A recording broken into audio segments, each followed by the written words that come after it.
আল্লাহ পাক কলম সৃষ্টি করে তাকদীর লিখেছেন, অতএব তাকদীর নিয়ে প্রিয় ভাইয়েরা বিচলিত হবেন না। আপনার তাকদীরে যা আছে আপনি পাবেন, যা নাই কোশ্চিন কালেও পাবেন না, ফুল স্টপ। আপনার তাকদীরে যা আছে আপনি পাবেন, না পেয়ে আপনি দুনিয়া থেকে যাবেন না, ফুল স্টপ। আর আপনার তাকদীরে যা নাই সারা দুনিয়ার মানুষ মিলে আপনাকে দিতে পারবেন না। এই চিন্তাটা আগে মাথার মধ্যে সেট করেন। এই চিন্তা যার মধ্যে ইনস্টল করা আছে সে আত্মহত্যা করে না কখনো, সে হতাশ হয় না কখনো, সে ভয় পায় না, আল্লাহর পরে চলতে গিয়ে পিছু পা হয় না, সে জালেমের সামনে মাথা নত করে না।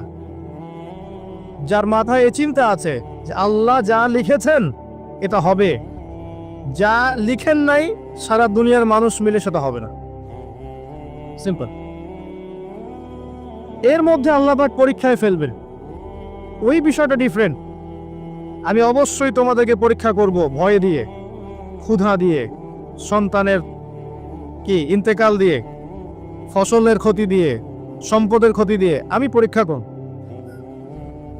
কিন্তু যারা সবর করবে এবং যারা এই কনসেপ্ট রাখবে ইন্না লিল্লাহি ওয়া ইন্না ইলাইহি রাজিউন, এদেরকে আল্লাহ পাক প্রশংসা করেছেন, ইনশাআল্লাহ এরা সফল হবে। আল্লাহ পাক তাকদীর লিখে ফেলেছে, তাকদীর নিয়ে টেনশন করবেন না, রিজিক নিয়ে টেনশন করবেন না।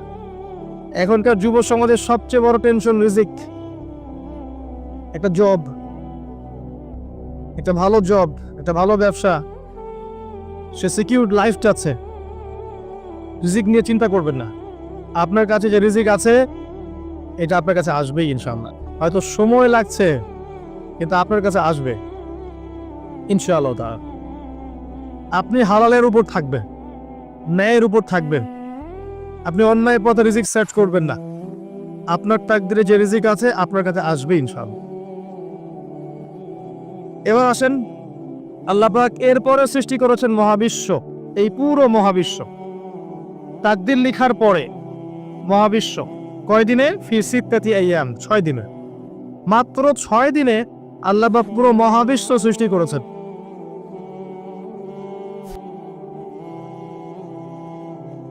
হুয়াল্লাযী খালাকাস সামাওয়াতি ওয়াল আরদা ফি সিত্তাতি আইয়াম সুম্মা ইসতাওয়া আলাল আরশ।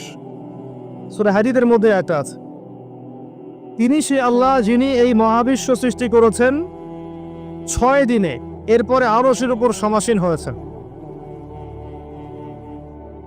আল্লাহ পাক এর একদিন আমাদের একদিনের মতো নয়, বরং কিয়ামতের মাঠে যেদিন আমরা দাঁড়িয়ে থাকব এই দিনটা হবে আল্লাহর হিসেবে 50,000 বছরের সমান।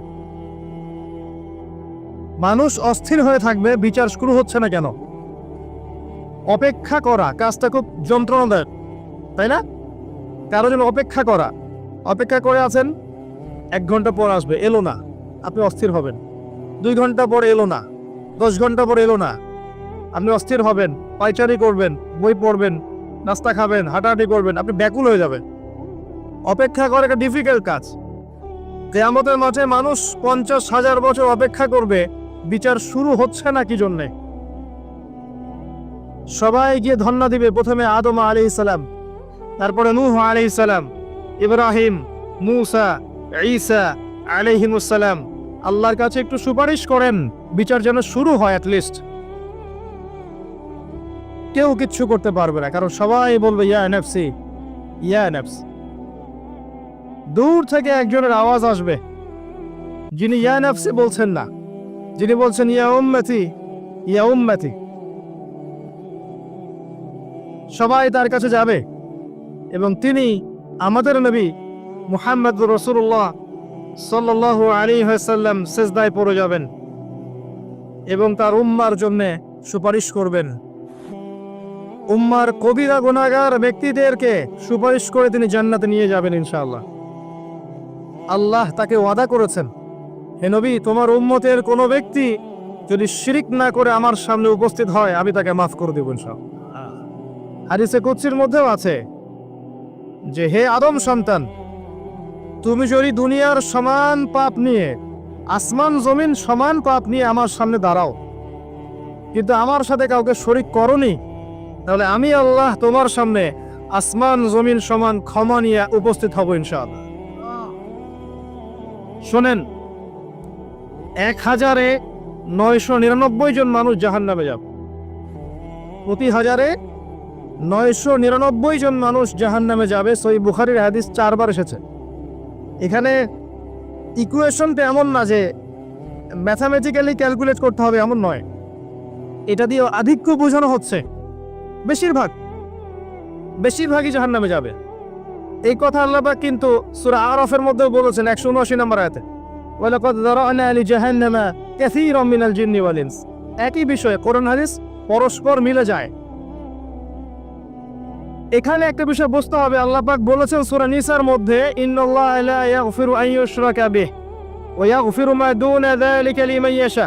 আল্লাহ পাক তার সাথে শিরকের গুনাহ মাফ করবেন না, এছাড়া যে কোনো গুনাহ আল্লাহ পাক যাকে ইচ্ছা মাফ করতে পারে। তার মানে যে বেশিরভাগ মানুষ জাহান্নামে যাচ্ছে, তাদের আমলনামায় কোন পাপ থাকতে পারে? কথা বোঝা যাচ্ছে কি? নিঃসন্দেহে তাদের আমলনামায় শিরকের পাপ থাকবে। এটা বুঝতে আপনাকে পিএইচডি করার দরকার নাই। আল্লাহ পাক শিরক ব্যতীত যে কোনো পাপ যাকে ইচ্ছা মাফ করতে পারে। তার মানে তারা জাহান্নামে যাচ্ছে বিকজ অফ শিরক। আমাদের মুসলিমরা এখন শিরক বোঝে না, অমুসলিমরা তো শিরক করেই। যেমন কেউ বলছে ওয়াকালাতিল ইয়াহুদু উযাইরুন ইবনুল্লাহ, বলছে উযাইর আল্লাহর সন্তান, নাউযুবিল্লাহ। শিরক। অথচ ওরাই এখন বিশ্বকে রুল করছে, তাই না? ওয়াকালাতিন নাসারা আল মাসীহ ইবনুল্লাহ, নাসারা বলছে যে ঈসা ইবনে মারইয়াম আল্লাহর সন্তান, তাই না? অথচ ওই সভ্যতাই এখন বিশ্বকে রুল করছে। যালিকা কাউলুহুম বিআফওয়াহিহিম, এটা ওদের মুখের কথা, এটা জাস্ট মুখের কথা। আবার অনেক সময় দেখা যায় যে আল্লাহকে বাদ দিয়ে আমরা মাধ্যম পূজাও করছি। অমুসলিমরা তো শিরক করছেই, যারা মুসলিম তারা দেখবেন আল্লাহকে বাদ দিয়ে মাধ্যম পূজা শুরু করেছে। মাজারের পূজা করছে, কবরের পূজা করছে, মৃত ব্যক্তির ওসিলায় পার পাওয়ার চেষ্টা করছে। মুসলিম থেকে দেখবেন তাকদীরকে অস্বীকার করছে, আল্লাহর হালালকে হারাম করছে, আল্লাহর হারামকে হালাল করছে। মুসলিম থেকে দেখবেন যে হাতে একটা আংটি পড়েছে, ভাই কি জন্য পড়েছেন? এই রোগ ভালো হবে আমার। গলায় একটা বালা ঝুলিয়েছে, কোমরে একটা মাদুলি, ভাই এগুলো কেন? এগুলোতে রোগ ভালো হবে। মুসলিমদের কথা বলছি, অমুসলিমদের কথা বাদ দেন। যারা বলছে আল্লাহর সন্তান আছে, ওদের কথা তো বলার দরকার নেই আমাদের, কারণ এগুলো স্পষ্ট শিরক। তবে এতটুকু বলি যে 25শে ডিসেম্বরে যারা বলেছে মেরি ক্রিসমাস, বলেছে না? 25শে ডিসেম্বর যারা বলেছে মেরি ক্রিসমাস, মুসলিমদের মধ্যে এরা স্বীকার করে নিয়েছে যে ওই দিন আল্লাহ রাব্বুল আলামিন ঈসা আলাইহিস সালামকে জন্ম দিয়েছেন। নাউযুবিল্লাহ, নাউযুবিল্লাহ। আর এটা এত বড় একটা কথা, এই কথা যদি আসমান জমিন আর পাহাড় শুনে রিয়াক্ট করতে পারতো, থরথর করে কেঁপে ভেঙে যেত। ওরা সূরা মারিয়ামের শেষের দিকে পড়ে দেখা, وقالوا اتخذ الرحمن ولدا لقد جئتم شيئا إدا تكاد السماوات والأرض يتفطرن منه وتنشق الأرض وتخر الجبال هدا। পরেন অর্থটা, আসমান জমিন পাহাড় যদি এই কথা শুনে রিয়াক্ট করতে পারতো, এরা চৌচির হয়ে যেত। এত বড় একটা কথা বলেছো তোমরা, ঈসা আলাইহিস সালামকে আল্লাহ পাক জন্ম দিয়েছেন। নাউযুবিল্লাহ। এরা তো শিরক করছেই। মুসলিমরাও দেখবেন এই যে যেগুলো বললাম, আল্লাহকে বাদ দিয়ে অন্যের কাছে দোয়া করছে, আল্লাহকে বাদ দিয়ে অন্যকে সেজদা করছে, আল্লাহকে বাদ দিয়ে অন্যের কাছে নজর মানত করছে, আল্লাহকে বাদ দিয়ে অন্যের জন্য জবাই করছে, আল্লাহর তাকদীরকে অস্বীকার করছে, আল্লাহর হালালকে হারাম করে নিচ্ছে, আল্লাহর হারামকে হালাল করে নিচ্ছে। দেখবেন মুসলিমরা করছে। এবার মুসলিম জেনারেশন, এমন একটা প্রজন্ম বের হয়েছে এখন, ইয়াং জেনারেশনের, তারা বলছে যে এই মহাবিশ্ব বিগ ব্যাং থেকে সৃষ্টি হয়েছে, আল্লাহ বলতে কিছু নাই। আপনি বোঝেন কি কারণে প্রতি 999 পিপল জাহান্নামে কেন যাবে? কারণটা কি? শিরক। আর এই শিরকটা হচ্ছে আপনার চিন্তায়, আপনার কথায় এবং আপনার কাজে। চিন্তার মধ্যে শিরক। যেমন একজন ব্যক্তি চিন্তা করে আকীদা যে আল্লাহ ছাড়া অমুকও সন্তান দিতে পারে, এরকম আকীদা নাই মুসলিমদের। আছে। একজন বলছে আল্লাহ কল্যাণের মালিক আর শয়তান হচ্ছে অকল্যাণের মালিক। কথাটা শুনতে খুব ভালো লাগে না? অকল্যাণ হয়তো আল্লাহর পক্ষ থেকে আসে না, আল্লাহ পবিত্র, অকল্যাণ শয়তানের পক্ষ থেকে আসবে। ব্যাপারটা কেমন? ভালো মন্দ, কল্যাণ অকল্যাণ, দুঃখ কষ্ট সুখ সবকিছু কার পক্ষ থেকে আসে? এমন নয় যে ভালোগুলো আল্লাহ দেন, অকল্যাণগুলো শয়তান দেয়, নাউযুবিল্লাহ। এরকম আকীদা আছে মানুষের। কিছু মানুষ বলছে তাকদীর বলতে কিচ্ছু নাই, মানুষ নিজেই তার কর্মের নিয়ন্ত্রণ। সে কিছু মানুষ বলছে যে ভাগ্যই সব, মানুষের কাজের কোনো স্বাধীনতা নাই। মানে ভাগ্যই সব, আমার কাজের কোনো স্বাধীনতা নাই, আমি কলের পুতুল। চুরি করেছো কেন? আল্লাহ তাকদীর লিখেছে তাই। সুদ খাও কেন? ঘুষ খাও কেন? রিলিফের মাল মেরে খাও কেন? আল্লাহ তাকদীর লিখেছে তাই। এরকমও কিছু মানুষ আছে। প্রত্যেক পদে পদে আপনি শিরক পাবেন। আপনি আল্লাহকে ছাড়া সেজদা দেখতে পারবেন, আল্লাহকে ছাড়া মানুষ নজর করছে, মানত করছে, কসম করছে, কুরবানি করছে, সেজদা করছে, দোয়া করছে এবং ওসিলা পূজা করছে যে আল্লাহ বাদ দিয়ে অমুকে আমাকে পরকালে পার করিয়ে দিবে। নাউযুবিল্লাহ বলছেন ঠিকই, কিন্তু আমাদের দেশের বহু মানুষের আকীদা এমন যে আমাকে পরকালে পার করায় দেওয়ার লোক আছে, সমস্যা নাই। শোনেন, পরকালের প্রতিটা সুপারিশ আল্লাহর ইখতিয়ারে। একজন শহীদ, আল্লাহর পথে শহীদ, তিনি কিন্তু সুপারিশ করবেন, কিন্তু তিনি নিজের ক্ষমতায় করবেন না আল্লাহর ক্ষমতায় করবেন? আল্লাহর ক্ষমতা। আলেম, হাফেজ, আল্লাহর পথের যারা মুজাদ্দিদ ছিলেন, আল্লাহওয়ালা আউলিয়া মানুষ, নবীগণ, সিদ্দিকগণ, সুহাদা, সুপারিশ করবেন নিজেদের ক্ষমতায় না আল্লাহর ক্ষমতায়? আকীদা স্পষ্ট না থাকলে তখন আমল করতে গিয়ে শিরক হয়ে যাবে। আর শিরক হলেই কি হবে? ওই যে বললাম, প্রতি হাজারে 999 জন মানুষ জাহান্নামে যাবে। এবার আসেন, আল্লাহ পাক মহাবিশ্ব সৃষ্টি করেছেন কয়দিনে? এই কিয়ামতের মাঠ কত বছর হবে? কে সেজদা করবেন, সুপারিশ করবেন আমাদের জন্য?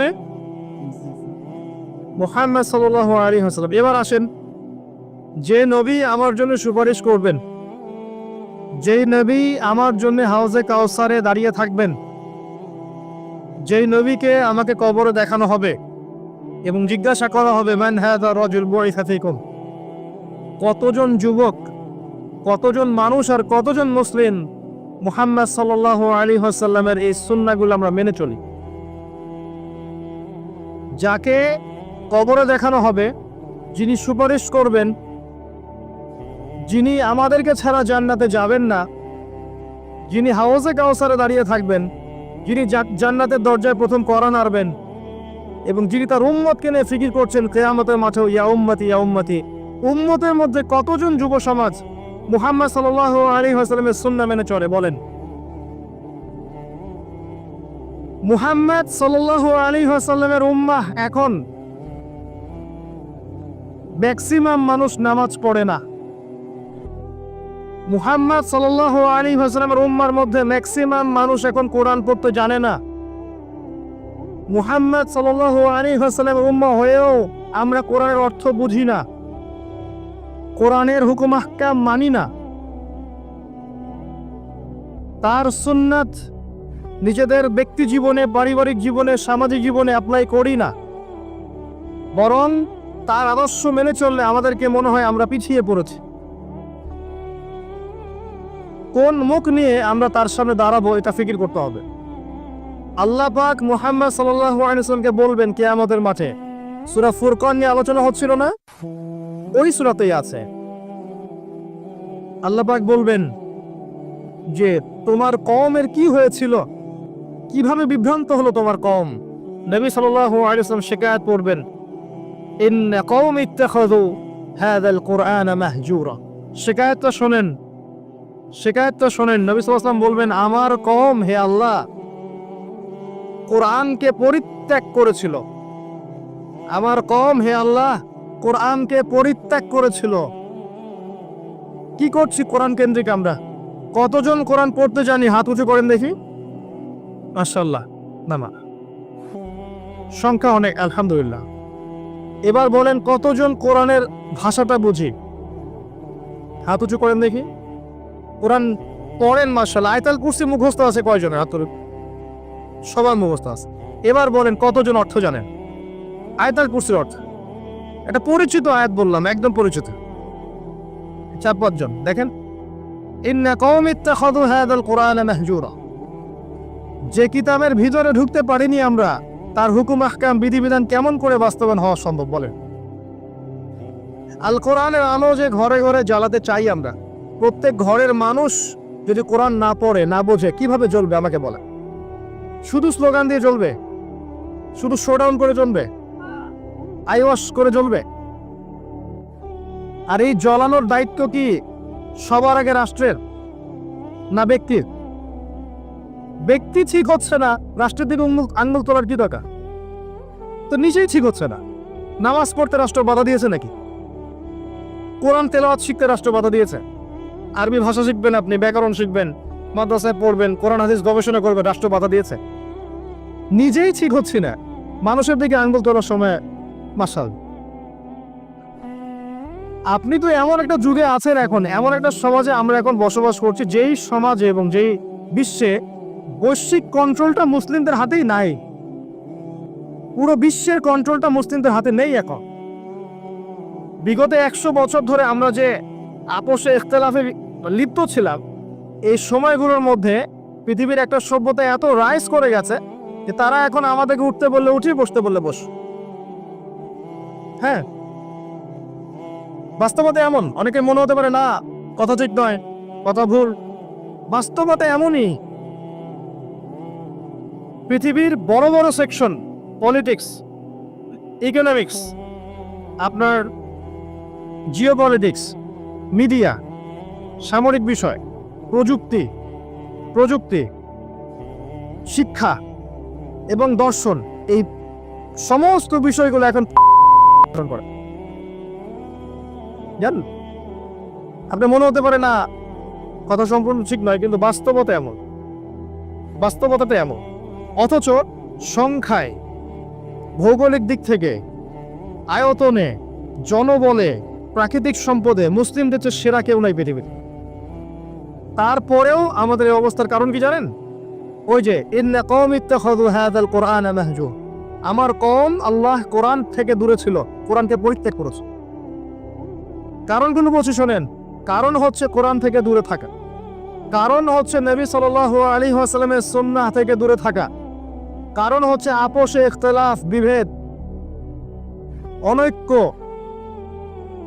কারণ হচ্ছে আপোষে গীবত, তহমত, কাদা ছড়াছড়ি, সমালোচনার সংস্কৃতি, কারণ হচ্ছে আমাদের হারাম রিজিক, কারণ হচ্ছে পারিবারিক আদর্শের মূল্যবোধের অবক্ষয়, কারণ হচ্ছে দুর্নীতি, করাপশন, কারণ হচ্ছে বিশ্বকে চ্যালেঞ্জ করার মানসিকতার অভাব, কারণ ধৈর্যের অভাব, সাহসের অভাব, কারণ হচ্ছে সেই নববী যুগের ঈমান, আমল, তাকওয়ার অভাব। উমর রাদিয়াল্লাহু আনহুর যুগে আমরা এমন ছিলাম? উসমান রাদিয়াল্লাহু আনহুর সময় এমন ছিলাম?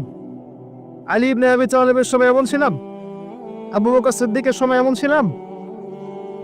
উমর রাদিয়াল্লাহু আনহুর যুগে ওই খেজুর পাতার মসজিদে বসে একটা হুঙ্কার ছাড়লে রোমান সম্রাট হিরাক্লিয়াসের এই যে তখ্ত থরথর করে কেঁপে যায়। খেজুর পাতার মসজিদ, বসে আছেন, শুয়ে আছেন খলিফা মাটির মধ্যে, এই যে খেজুরের চাটাইয়ের উপরে। এই খলিফা যদি দাঁড়িয়ে একটা হুঙ্কার দেন, তাহলে রোমক সাম্রাজ্যের এই যে সিংহাসনের নিচের মাটি সরে যায়। ওদের কথা বাদ দেন, সাহাবায়ে কেরাম রাদিয়াল্লাহু আনহুম আজমাইন, তারা তো মাশাআল্লাহ জান্নাতের সার্টিফিকেট প্রাপ্ত। তার পরের জেনারেশনে আসা উমাইয়া খেলাফত, তখন কি আমরা এমন ছিলাম? দীর্ঘদিন, প্রায় 132 বছরের মতো তারা শাসন করেছে। তখন কি মুসলিমদের অবস্থা এমন ছিল? আব্বাসীয় খেলাফত, অনেক দিন, 500-র মতো বছর তারা শাসন করেছে। তখন কি আমাদের অবস্থা এমন ছিল? হ্যাঁ, একবার এমন হয়েছিল। কখন জানেন? হালাকু খায়ের সময়। মঙ্গলদের নাম শুনেছেন? চেঙ্গিস খান নাম শুনেছেন? আচ্ছা, ওরা যখন বাগদাদকে আক্রমণ করেছিল তখন মাত্র 40 দিনের ব্যবধানে বাগদাদকে তারা ধ্বংসস্তূপে পরিণত করেছে। কথিত আছে 10 লাখ, কেউ বলে 15 লাখ, কেউ বলে 20 লাখ মানুষকে 40 দিনের মধ্যে হত্যা করা হয়েছে। ম্যাসাকার। আপনাদেরকে একটা তথ্য দেই, যখন মঙ্গোলিয়ানরা বাগদাদকে আক্রমণ করছিল তখনও কিছু মানুষ বসে বসে ইখতিলাফ করছিল যে কাকড়ার মাংস খাওয়া যায় কি যায় না। আমার কথা বুঝে আসে না? যখন মঙ্গোলিয়ানরা মুসলিমদেরকে আক্রমণ করছিল বাগদাদে এবং লাশের পর লাশ ফেলে দিচ্ছে, তখনও কিছু মানুষ বসে বসে তর্ক করছে, বাহাস করছে কাকড়া খাওয়া জায়েজ না না জায়েজ। ওই সময় নিশ্চয়ই এটা গুরুত্বপূর্ণ কাজ ছিল নাকি? ওই সময় গুরুত্বপূর্ণ কাজ কি ছিল বলেন? ওদেরকে প্রতিহত করা নয় কি?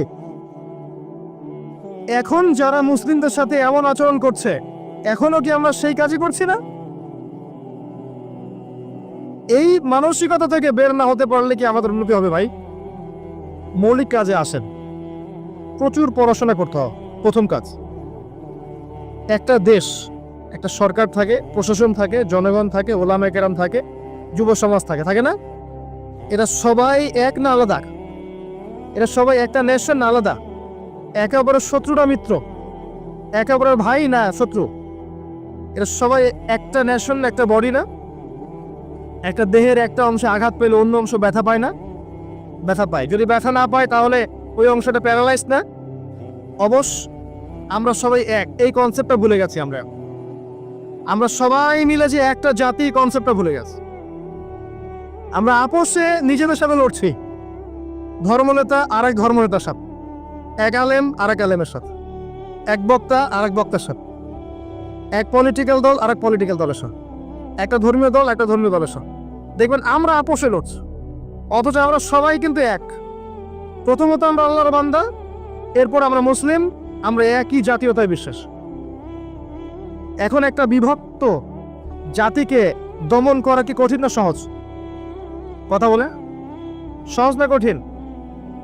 যখন আমরা বিভক্ত তখন আপনাকে আমাকে সহজেই তারা দমন করতে পারবে, কোনো সমস্যা নেই।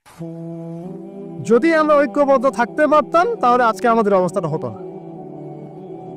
এই সারা বিশ্বে আমাদের যে অবস্থা, আপনি তাকান, সিরিয়া, ইরান, লেবানন, জর্ডান, যে কোনো দিকে তাকান, একটাই চিত্র দেখবেন, একটা চিত্রই দেখবেন যে রক্ত ঝরছে মুসলিমদের।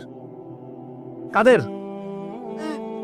ছোট ছোট বাচ্চা, দুধের বাচ্চা, বোঝে না যে ভালো কি আর মন্দ কি, ন্যায় কি অন্যায় কি, এটাও বোঝে না। এদেরকে বোম মেরে হত্যা করে দেওয়া হচ্ছে। আর আমরা কি করছি ভাই? ওই যে, হ্যাঁ ঠিক বলেছেন, মাসআলা আমাকে বলতে বলেন না, ওইটা নিয়ে আবার বিতর্ক শুরু হয়ে যাবে। ধরতে পারছেন আপনি ঠিকই, ইখতিলাফি যে বিষয়গুলো আছে এইগুলো নিয়ে আমরা আপোষে মত পার্থক্যে লিপ্ত আছি। মূল বিষয়ে কাজ করা উচিত নয় কি? মূল বিষয়গুলো কি কি? 1 নাম্বার আকীদা। 1 নাম্বার কি? আকীদা। সবার আকীদাগুলোকে পরিষ্কার করতে হবে। আকীদার মধ্যে কোনো শিরক থাকা যাবে না। কি থাকা যাবে না? শিরকি আকীদা নিয়ে আপনি আল্লাহর পথে কাজ করতে পারবেন না, সফল হবেন না। যাদের আকীদার মধ্যে শিরক আছে, শিরকি আকীদা নিয়ে আপনি সফল হতে পারবেন না, এটা সম্ভব না। 2 নাম্বার, আমল ঠিক করতে হবে। আমলের মধ্যে বেদাত রাখা যাবে না। কি রাখা যাবে না? বেদাত রাখা যাবে, সুন্নাত থাকতে হবে। 3 নাম্বার, রিজিক খাবো, হারাম থাকা যাবে না, হালাল থাকতে হবে। না খেয়ে মারা যাবো তাও যাবো, হারাম খাবো। কথা বোঝা যায় কি?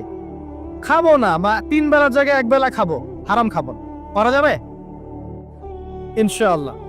আমি জানি আর কেউ পারুক না পারুক, ইয়াং জেনারেশন পারবে ইনশাআল্লাহ। আর কেউ পারুক না পারুক, আমাদের তরুণ প্রজন্ম পারবে ইনশাআল্লাহ। 4 নাম্বার, পরিবার গড়ব নববী আদর্শে। হ্যাঁ, পরিবার গড়তে গেলে অনেক ঝামেলা। দেখবেন মা কথা শোনে না, বাবা কথা শোনে না, বা স্ত্রী কথা শোনে না, ভাই কথা শোনে না। পরিবার সবাই যে আপনার মতাদর্শের হবে এমনটা যথেষ্ট নয়, মানে এমনটা জরুরি নয়। পরিবারের সবাই যে আপনার মতাদর্শের হবে এমনটা জরুরি নয়। নূহ আলাইহিস সালামের স্ত্রী কি মুমিন ছিল না কাফের? লূত আলাইহিস সালামের বউ স্ত্রী, তিনি কি মুমিন ছিলেন না কাফের ছিলেন? নূহ আলাইহিস সালামের ছেলে কি ছিল? নৌকায় উঠেছে, বলেছে আমি পাহাড়ে উঠে যাব, ওখানে আমি সেফ। মুহাম্মদ সাল্লাল্লাহু আলাইহি ওয়াসাল্লামের চাচারা ঈমান এনেছিল, তাকে বের করে দিয়েছে দেশ থেকে। আপনার অনেক ক্ষেত্রে এমন হয়েছে সলফে সালেহিনদের ছেলেরাও অনেক সময় অন্যায় করে ফেলেছেন, তারা নিজের হাতে বেত্রাঘাত করে শাস্তি দিয়েছেন, দেন নাই? পরিবারের সবাই, ইব্রাহিম তার পিতা কি কথা শুনেছে? পরিবারের সবাই যে এক আদর্শের হবে এমনটা জরুরি নয় না। আপনাকে আপনার আন্ডারে আপনার স্ত্রী, আপনার সন্তান, এদেরকে নিয়ে আদর্শ ইসলামিক পরিবার করতে হবে। আর বাকিদেরকে আপনি দাওয়াত দিবেন, কবুল করলে আলহামদুলিল্লাহ, না করলে আপনার দায়িত্ব শেষ। মূল কাজের কথা বলছিলাম, আকীদা ঠিক করা, শিরক থাকবে না। আমল ঠিক করা, বেদাত চলবে না। রিজিকে হালাল থাকবে, হারাম চলবে না। 4 নাম্বার, পরিবারের আদর্শ হবে নববী আদর্শে, এখানে কোনো অপসংস্কৃতি চলবে না। 5 নাম্বার, নিজের যেটুকু প্রতিভা আল্লাহ পাক দিয়েছেন এই প্রতিভাকে দিয়ে দিনের বিজয়ের চেষ্টা করতে হবে। আপনাকে আল্লাহ যা দিয়েছেন, মেধা, অর্থ, সময়, শ্রম, আপনার টাকা পয়সা, আপনার ভালো বুদ্ধি পরামর্শ, আপনি যতটুকু পারেন যে প্রতিভা আল্লাহ পাক দিয়েছেন ওই প্রতিভা দিয়েই দিনকে এগিয়ে নিতে হবে। পারা যাবে? বলতে পারলে বলেন, লিখতে পারলে লিখেন, অ্যাসোসিয়েট করতে পারলে অ্যাসোসিয়েট করেন মানুষকে। যদি আপনি একটা মসজিদ করতে পারেন, মসজিদ করেন, মাদ্রাসা করতে পারলে মাদ্রাসা করেন, ইয়েতিম প্রজেক্ট করেন, বিধবাদেরকে নিয়ে কাজ করেন। আপনি যেটা করতে পারেন একটা প্রজেক্ট করেন, কিছু একটা করেন দিনের জন্য। শিক্ষা প্রজেক্ট হোক, অর্থনৈতিক প্রজেক্ট হোক, সামাজিক প্রজেক্ট হোক, কিছু একটা করেন যাতে দেশ, জাতি, উম্মাহ আপনার দ্বারা উপকৃত হয়। করা যাবে? কাজগুলো কঠিন, কাজগুলো আসলে কঠিন, সবগুলো কাজ সহজ না। আমি হয়তো সহজে বলছি, কাজগুলো এত সহজ নয়। এই কাজগুলো 23 বছর সময় ধরে নবী সাল্লাল্লাহু আলাইহি ওয়াসাল্লাম এবং সাহাবায়ে কেরাম করেছিলেন। মার খেয়েছেন, বয়কটের শিকার হয়েছেন, দেশ থেকে বের করে দেওয়া হয়েছে, হত্যা করা হয়েছে, শুলে চড়ানো হয়েছে, কত কি করানো হয়েছে। এত সহজ নয়, কিন্তু বেসিক কাজ এগুলোই। এমনি এমনি ইসলাম বিজয় লাভ করবে না। ইন্নাল্লাহা লা ইউগাইয়িরু মা বিকওমিন হাত্তা ইউগাইয়িরু মা বিআনফুসিহিম। আল্লাহ পাক কোনো কওমের অবস্থা ততক্ষণ পরিবর্তন করেন না যতক্ষণ তারা নিজেরা নিজেদের অবস্থা পরিবর্তনের চেষ্টা না করে। কিন্তু আল্লাহ বলেছেন, কাম মিন ফিয়াতিন কালিলা গালাবাত ফিয়াতান কাসীরা। কত ক্ষুদ্র ক্ষুদ্র দল ছিল যারা বড় বড় দলের উপর বিজয় লাভ করেছিল আল্লাহর সাহায্যে। কখন বিজয় আসবে? একটা মূলনীতি বলছি, ইন তানসুরুল্লাহ ইয়ানসুরকুম। আবার বলেন, কি আয়াতটা বললাম? ইন তানসুরুল্লাহ ইয়ানসুরকুম ওয়া ইউসাব্বিত আকদামাকুম।